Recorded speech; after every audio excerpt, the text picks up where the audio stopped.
कि सीजे वाटरमेलन की वजह से आज काफ़ी गुस्से में हो हारिस। नहीं, मैं इतना गुस्से में नहीं हूँ। मैं तो बस ये देख रहा हूँ कि पाकिस्तान की गरीब अवाम के जहाँ पे उनको रोटी खाने के पैसे नहीं मिल रहे, वहाँ पे ये पाकिस्तानी हुकूमतें, ये एस्टेब्लिशमेंट ने किन-किन लोगों के ऊपर अपने पैसे या डॉलर ज़ाया कर रहे हैं। जी हाँ, ये बंदा है, इसका नाम है सीजे वॉरलमैन। ऑस्ट्रेलियन मुझे लगता है अपने एक्सेंट से, लेकिन मुझे इसके ज़्यादा कोई इसके बारे में इन्फॉर्मेशन नहीं मिल रही।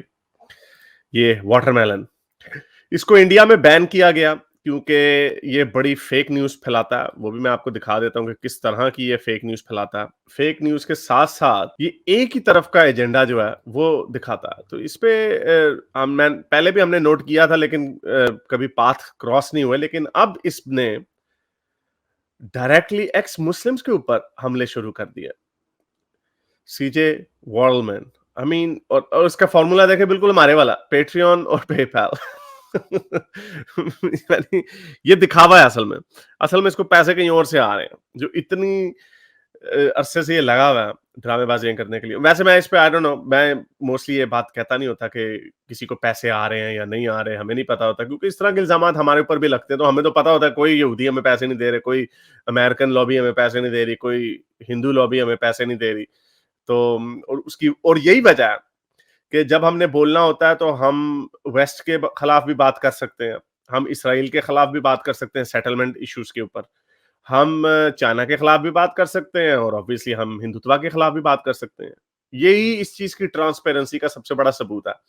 अब ये जो बंदा, इसने एमन जवाहिरी के ऊपर, मैं अभी रिसर्च कर रहा था, पहले तो इतना शौक नहीं था, कोई इसने कभी इसने मुसलमानों के मुआशरे से जो गंद निकलता है उसके ऊपर कभी इसने बात नहीं की, हमेशा एक तरफा बात करता। तो इसका मतलब ये कॉम्प्रोमाइज है।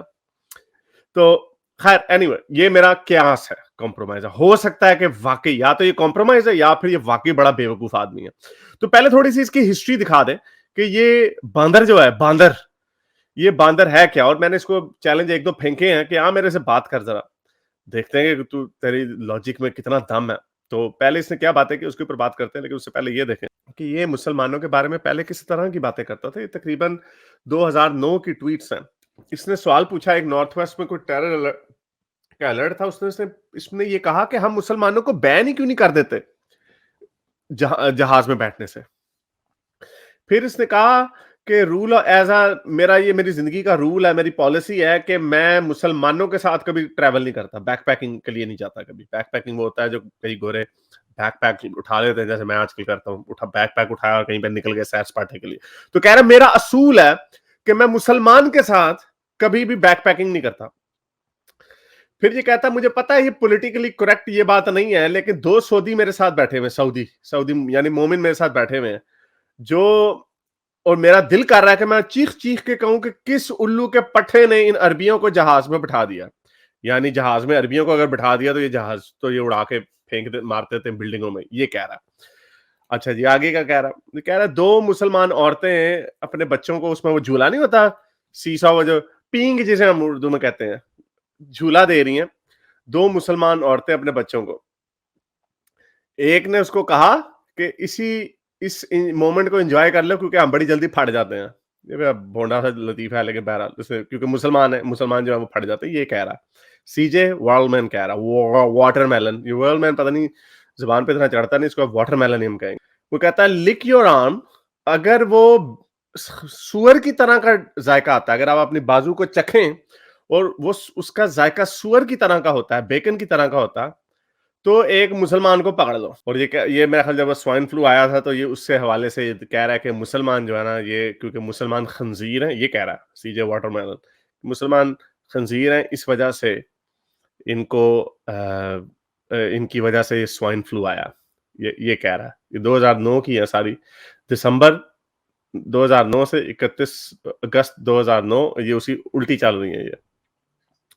और आखिरी कहता है this well dressed Arab man seated next to me says his name is mister Ris, strange name for a Saudi but he says call him by his first, Terry. यानी ये मजाक उड़ा रहा है कि किसी मुसलमान का नाम ऐसा नहीं हो सकता, यानी जॉन या टेरी या जो भी है। तो कह रहा मुझे टेरी बोलो, टेरी। ये गोरों ने मुसलमानों की शिकायत लगाई कि ये से शुगर लगाया टेरी, उसका पहला नेम है और आखिरी नेम है रिस्ट, यानी दहशतगर्द। ये कहना चाह रहा है कि मुसलमान का पहला नाम है टेरी। तो ये इसका बैकग्राउंड है। 2009 में ये इस तरह की जबान इस्तेमाल करता था पूरी मुस्लिम कम्युनिटी के लिए। जितने लोग हमें जानते हैं, क्या हमने कभी इस तरह की बात की है, और या किसी एक्स मुस्लिम ने इस तरह की अगर बात की हो तो हम उसको डिसोन कर देते हैं। जिनसे हमें खदशा भी होता है कि वो इस तरह की बात कर रहे हैं, यानी बिगेटरी कर रहे हैं मुसलमानों की तरफ एज अ ग्रुप, हम मुसलमानों के जो कुछ लोग हैं, जो जो एक एक सोच है, उसको टारगेट हम करते हैं। ये कत्लो गारत वाली मार दो, गजवा हिंद कर दो, गुस्ताखों के सरतान से जुदा कर दो, मुर्तदों को कत्ल कर दो वगैरह। हम उस तरह की सोच को टारगेट करते हैं, और जो उस सोच को मानने वाले मोमिन है, हम उनको टारगेट करते हैं। लेकिन सारे मुसलमानों के बारे में हम इस तरह की बात नहीं करते। तो ये बांदर जो है, जो बड़ा मुहज्जब बन के बैठा हुआ है, सीजे वाटरमेलन, ये इस तरह की हरकतें कर रहा है। अच्छा जी, अब क्या हुआ? फास्ट फॉरवर्ड, पिछले कुछ अरसे से ये बड़ा प्रोपेगेंडे कर रहा है, वन साइडेड नैरेटिव देता है, गलत न्यूज इसने शेयर की हुई है। फॉर एग्जांपल मैं भी आपको एक दिखाता हूं, जानबूझ के ये वीडियो प्ले की, जो कि दो पुरानी कोरोना के जमाने की थी, 2009 के जमाने की, जिसमें दिखाया जा रहा है कि एक दाढ़ी वाले बाबा जी को पुलिस बड़ी जोर जोर से लाठियां मार रही है, और इसने कहा कि देखो, हिंदुत्व के जो पुलिस वाले हैं वो एक एल्डरली मुसलमान आदमी को मार रहे हैं। इसके जवाब में पुलिस ने, जो बरेली पुलिस है, उन्होंने ऑफिशियल इसका जवाब दिया कि कंसर्न्ड वीडियो 2020 में से है, जबकि लॉकडाउन को इंप्लीमेंट किया जा रहा था। और इसी टाइम पे जब ये लाठीचार्ज हो रहा था, और हमने देखा था कि उसमें चाहे हिंदू हो, सिख हो, सबकी पिटाई होती थी। लाठीचार्ज जो हमारा देसी इंडिया पाकिस्तान का जो कल्चर है, उस हिसाब से लाठीचार्ज होता है, और वही लाठीचार्ज हो रहा था। उसमें एक बाबे का क्लिप इसने निकाला और इसने ऊपर से चला दिया। लेकिन वाटरमेलन ने क्या किया? वाटरमेलन ने हाइड कर दिया इसको। फिर बाद में जब लोगों ने इसको पकड़ लिया कि तूने हाइड किया है, ऑफिशियल ब्लू टिक के साथ ऑफिशियल पुलिस अकाउंट इसमें दिखा रहा है, तो उसके बाद इसने फिर इसको दोबारा से अनहाइड कर दिया, और वो आप देख सकते हैं यहां पर है। तो ये इसने जान और माफी भी नहीं मांगी, और इवन के ट्विटर ने खुद लिखा कि this media is presented out of context. Context क्या था? वो ये कॉन्टेक्स्ट नहीं था कि उसको मुसलमान होने की वजह से मारा जा रहा है। वो ये कॉन्टेक्स्ट था कि आप लॉकडाउन को तोड़ रहे हैं। लॉकडाउन के जो रूल्स थे, उसके अंदर चाहे हिंदू हो, मुसलमान हो, सिख हो, सबकी लाठियां पड़ रही थी। पाकिस्तान में लाठियां पड़ रही थी, तो पाकिस्तान की पुलिस भी फिर हिंदुत्वा की पुलिस हो गई। तो ये ऑब्वियसली एक डफर आदमी है, इसको अब क्या दिखाएं इसको। आगे इसने एक और ट्वीट की। इसकी लॉजिक को मैं आपको बता रहा हूं, या तो इंतहाई बेवकूफ आदमी है, डफर जिसे कहते हैं, डफर, या इसने पैसे खाए हुए हैं कि हाँ जी हमारा नैरेटिव आप चलाते रहे। अब इसका जून में इंडिया ने इसका चैनल, इसका ट्विटर अकाउंट ब्लॉक कर दिया। In order to comply with the Twitter's obligation under India's local laws, we have withheld the following account in India. अब इसके जवाब में क्या कह रहे हैं? ये सबूत मिल गया कि ट्विटर जो है प्रोटेक्शन रैकेट के तौर पे, इंडियन गवर्नमेंट के लिए प्रोटेक्शन रैकेट के तौर पे काम कर रहा है। मेरा अकाउंट इंडिया में विदहेल्ड हो गया। अच्छा जी, तो इसका मतलब जब भी किसी का अकाउंट इस मुल्क में, किसी मुल्क में बैन होता है, तो इसका मतलब ट्विटर उसका प्रोटेक्शन रैकेट होता। तो इस बेवकूफ जाहिल आदमी को मैंने ये समझाया कि भाई अब मेरा भी ट्विटर अकाउंट पाकिस्तान में बैन हो गया, तो इसका क्या मतलब हुआ कि पाकिस्तान भी ट्विटर का प्रोटेक्शन रैकेट है? लॉजिक, सिंपल सी लॉजिक नहीं फॉलो कर सकता। तो बहरहाल इसको मैं थोड़ा सा कल से जब से मैंने ये देखा है, मैं इसको छेड़छाड़ कर रहा हूँ इसके साथ। इसका इसका जवाब मुझे तो नहीं आ रहा, लेकिन अली मलिक जैसे यानी बेचारे जो इतने एक्टिव नहीं है, उनको जवाब दे रहा। तो ये देखें, मैंने इसको जवाब भेजा। मैंने कहा कि इसका मतलब तो ये हुआ कि पाकिस्तान भी ट्विटर पाकिस्तान का प्रोटेक्शन रैकेट है। तो इसको इतनी सी बात समझ नहीं आ रही कि एक मुल्क जो है, अगर उनके खिलाफ क्रिटिसिज्म होता है, या जैसा भी क्रिटिसिज्म होता है, उसमें ट्विटर जो है केव इन कर जाता है, वो मुल्क आपको बैन करने की ख्वाहिश का इजहार करता। तो बहरहाल, लेकिन खैर इसको मैंने जुगत मारी हल्की सी। मैंने कहा मुझे लगता है कि तुझे सोचने समझने में ना, तेरे जो स्किल्स है ना, उसमें थोड़े प्रॉब्लम है, इसलिए जो प्रॉब्लमेटिक रेलेवेंट बिट्स है ना, वो मैंने तेरे लिए हाईलाइट कर दी। अपने दिमाग पे ज्यादा जोर ना डाली, वरना हो सकता है तुझे स्ट्रोक हो जाए। तो ये उससे मुराद मेरा ये था कि मैंने हाईलाइट कर दिया, ये we have withheld the following content in Pakistan, और मैंने अपना आईडी दिखा दिया, बजाय इसके कि बाकी चीजें पढ़े, उसको बेचारे को समझ ही ना आए। अड़ा पागल आदमी है।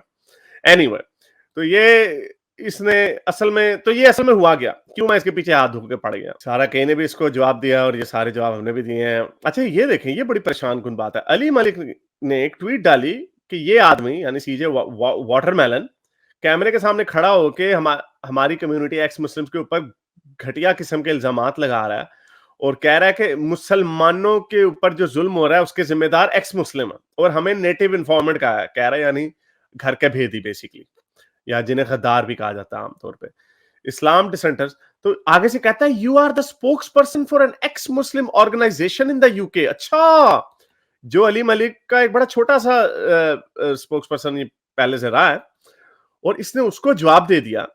और फौरन ही मैंने वैसे फिर इसको ऐसे छेड़ने के लिए मैंने कहा you seem to have a lot of info on a lot of us, who is feeding you this information, ISI या कतर?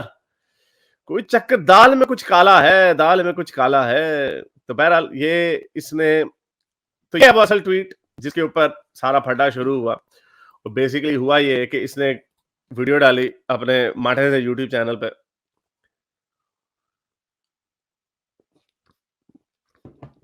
और ये इसने बनाया कि एक्स मुस्लिम्स ने ट्रेडमार्क ऊपर लगाया, जैसे ये इल्यूमिनाटी टाइप की कोई ऑर्गेनाइजेशन है जैसे। और खुद ही आप लोग देख लें जो इस मूवमेंट को फॉलो कर रहा है, देख लें कि एक्स मुस्लिमों के अंदर भी कितने इख्तलाफात होते हैं। यानी हमारी कुछ इंडियन एक्स मुस्लिमों से नहीं बनती, कुछ इंडियन एक्स मुस्लिमों की दूसरे इंडियन एक्स मुस्लिमों से नहीं बनती, कुछ हमारे पाकिस्तानी एक्स मुस्लिमों की कुछ दूसरे पाकिस्तानी एक्स मुस्लिमों से नहीं बनती। इसका मतलब ये फ्री फॉर ऑल है, ये एक फ्री थिंकिंग सोसाइटी है, एक कम्युनिटी है जो इस्लाम के गंदे रवैयों, इस्लाम की गंदी तालीमात जो कि मुसलमानों के गंदे रवैयों में बदलती है, उसके ऊपर एक एहतजाज के तौर पे निकली हुई एक कम्युनिटी है, एक ऑफ शूट है। तो उसको ये कंस्पिरेसी थ्योरी बना रहा है कि बड़ा लुक्रेटिव बिजनेस है जी, एक्स मुस्लिम्स जो हैं वो बड़े पैसे कमाते हैं इस्लाम के खिलाफ बात करके। और कुछ इसने इल्जामात लगाए, इसने कहा कि अब जो मगरिब में मुसलमानों के साथ ज्यादती हो रही है या होना शुरू हो गई है, इसके पीछे एक्स मुस्लिमों का बड़ा हाथ है। उसमें इसने अब्दुल्ला समीर का एक स्क्रीनशॉट लगाया और इसने स्ट्रॉ मैनिंग ऐसे की, बल्कि स्ट्रॉ मैनिंग तो की लेकिन इतना गंदा नॉन सेक्विटर इसने भेजा कि उसका सर, नॉन सेक्विटर फलसफे में एक फैलेसी होती है जिसकी उर्दू में अगर तशरीह की जाए तो उसका मतलब यही बनेगा कि न सिर न पैर, निरी हवाई फैर। कहता है कि एक्स मुस्लिम का एजेंडा ये है एज फॉलोज कि मुसलमानों से नफरत ठीक है क्योंकि हम भी कभी मुसलमान थे। लिटरली इसके ये वर्ड्स थे। ये तो नॉन सेक्विटर है। अगर इसका कोई मतलब निकलता भी है तो उसका मतलब ये निकलता है कि मुसलमानों से नफरत ना करो क्योंकि हम भी कभी मुसलमान थे, या मुसलमानों से नफरत ना करो क्योंकि हमारे बहुत सारे रिश्तेदार, अच्छे रिश्तेदार भी मुसलमान हैं। लेकिन इस क्योंकि बांदर किले ने बांदर किला खेलना है और इसने गप्पे मारनी है, पता नहीं इसने या तो पैसे फड़े ने या फिर इसको किसी ने बड़ी जबरदस्त करियर एडवाइस दी है कि यार ये ना मुसलमानों की लोलो पोचो करना शुरू कर दो, क्योंकि हमने देखा है इल्हान उमर वगैरह ने अपने करियर्स को कितना फरोग दिया। तो इसने सोचा होगा शायद, या फिर ये जेन्युइनली इस तरह की भोंगियां मारा। आगे कहता है जी कि क्या इसने और बड़ी भोंगियां मारी, हाँ कहता है जी बड़े पैसे बनाने हैं, ये बड़ी लुक्रेटिव इंडस्ट्री है, ये बड़े पैसे बनाते हैं ये लोग। तो मामा, बंदा तेरे से पूछे कि तू पैसे बनाना चाह रहा है, ये सीजे वर्ल्डमैन का पेपैल और पेट्रियन क्या है भाई? ओह हाँ, ये बड़ी अच्छी चीज, खालिद मुराद ने बड़ा जबरदस्त इसका ये बनाया कि ये ऐसे है क्योंकि आपको पता है कि, हाँ ये कहता है कि एक्स मुस्लिमों के अपने कुछ गंदे एक्सपीरियंस हैं, उसकी वजह से इन्होंने मुसलमानों के खिलाफ ऐलान जंग कर दिया। तो मामा, अगर कोई कम्युनिटी, अगर एक आइडियोलॉजी, अगर एक नजरिया, अगर एक रिलीजन आपकी गर्दन तन से जुदा करने पे बिलीव करता है तो इसको चाहे पर्सनल कह दो या आइडियोलॉजिकल कह दो, इसके खिलाफ आवाज उठाना कोई बेवकूफी है? इस उल्लू के पट्टे को अगर वेस्ट इसके ऊपर उस तरह का ऐलान जंग कर दे जैसा उन्होंने जूलियन असांज के ऊपर किया हुआ, देखते हैं इसकी पोटियां कैसे निकलती हैं, इसकी पतलून कैसे गीली होती है। तो ये असल में मगरिब की अनफॉर्चुनेटली एक बहुत बड़ी कमजोरी है कि सारा दिन इस तरह के बांदर मगरिब के खिलाफ बकवास करते हैं, जो कि ठीक है, फ्रीडम ऑफ स्पीच का हिस्सा है। लेकिन उन मुल्कों के हक में, जिन मुल्कों में उनकी हल्की सी भी उनके खिलाफ तुमने बात उठा दी, फॉर एग्जांपल पाकिस्तान में अगर तुमने इस्लामी नजरिए के खिलाफ कोई बात कर ली या पाकिस्तानी मिलिट्री के खिलाफ बात कर दी, तो उठा लेंगे, तुम्हें पता ही नहीं चलेगा तुम्हारे साथ हुआ क्या।